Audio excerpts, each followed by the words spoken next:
Hello दोस्तों, स्वागत है आप सभी का आज की इस नए वीडियो में। अक्सर आसमान में उड़ती फ्लाइट को देखकर लोगों का मन उसमें बैठने को करता है, लेकिन आपका मन उसे उड़ाने को करता है। तो ये वीडियो आपके लिए है, क्योंकि आज हम बताने जा रहे हैं कि आप एक पायलट कैसे बन सकते हैं। तो इससे पहले कि आप जानें कि पायलट कैसे बना जाए, हमें ये जानना ज़रूरी है कि पायलट कितने प्रकार के होते हैं। तभी तो आप ये डिसाइड कर पाएंगे कि आपको कौन सा पायलट बनना है। बेसिकली पायलट दो प्रकार के होते हैं, कमर्शियल पायलट और डिफेंस पायलट। कमर्शियल पायलट वे पायलट होते हैं जो बिजनेस पर्पज से फ़्लाइट को उड़ाते हैं। साधारण शब्दों में कहें तो वे उस फ्लाइट को उड़ाते हैं जिसमें पैसेंजर बैठते हैं। दूसरी ओर एयरफोर्स पायलट वे पायलट होते हैं जो भारतीय सेना के लिए काम करते हैं और ये इंडियन एयरफोर्स के फाइटर जेट और फाइटर प्लेन को उड़ाते हैं। और अगर आप देश सेवा करते हुए आसमान की सैर करना चाहते हैं तो डिफेंस फोर्स पायलट आपके लिए एक बेस्ट करियर ऑप्शन है। तो अब आपने डिसाइड कर लिया होगा कि आपको कौन सा पायलट बनना है। चलिए एक एक करके जान लेते हैं कि कमर्शियल पायलट और डिफेंस पायलट बनने की पूरी प्रक्रिया क्या है। Defence force pilot. Defence force pilot बनने के लिए 3 रास्ते हैं। NDA National Defence Academy, CDS Combined Defence Services, AFCAT यानी एयरफोर्स कॉमन एडमिशन टेस्ट। इन तीनों में से किसी भी एग्ज़ाम को क्लियर करके आप पायलट बन सकते हैं।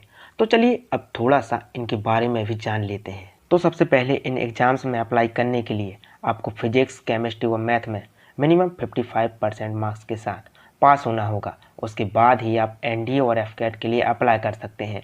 लेकिन अगर आप सीडीएस के थ्रू एंट्री लेना चाहते हैं तो आपका ग्रेजुएट होना कंपलसरी है। जब आप रिटन एग्ज़ाम को क्लियर कर लेंगे तो आपको एसएसबी इंटरव्यू के लिए बुलाया जाएगा। फिर एसएसबी क्लियर करने के बाद फिजिकल टेस्ट होगा और फिर मेडिकल, और इन सब को क्लियर करने के बाद आपकी ट्रेनिंग होगी और ट्रेनिंग के कंप्लीट होते ही आप एक एयरफोर्स पायलट बन जाएंगे। ये तो थी डिफेंस फोर्स पायलट बनने की जानकारी। अब बात करते हैं कि कमर्शियल पायलट कैसे बना जाए। कमर्शियल पायलट बनने के लिए आपको फिजिक्स, केमिस्ट्री और मैथ सब्जेक्ट में मिनिमम 55% मार्क्स के साथ पास करना होगा। उसके बाद डीजीसीए यानी directorate general of civil aviation से मान्यता प्राप्त फ्लाइंग स्कूल में एडमिशन लेना होगा। वहाँ पर आपको पायलट बनने की ट्रेनिंग मिलेगी।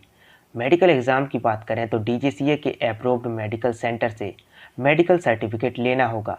इसमें फिजिकल फिटनेस का टेस्ट होता है। 12 से 18 महीने की ट्रेनिंग लेने के बाद आप एसपीएल यानी स्टूडेंट पायलट लाइसेंस के लिए अप्लाई कर सकते हैं। फिर एसपीएल का एंट्रेंस एग्ज़ाम और मेडिकल क्लियर करने के बाद कुछ निर्धारित घंटों की फ़्लाइट उड़ाने की एक्सपीरियंस लेने के बाद आपको स्टूडेंट पायलट लाइसेंस मिल जाएगा।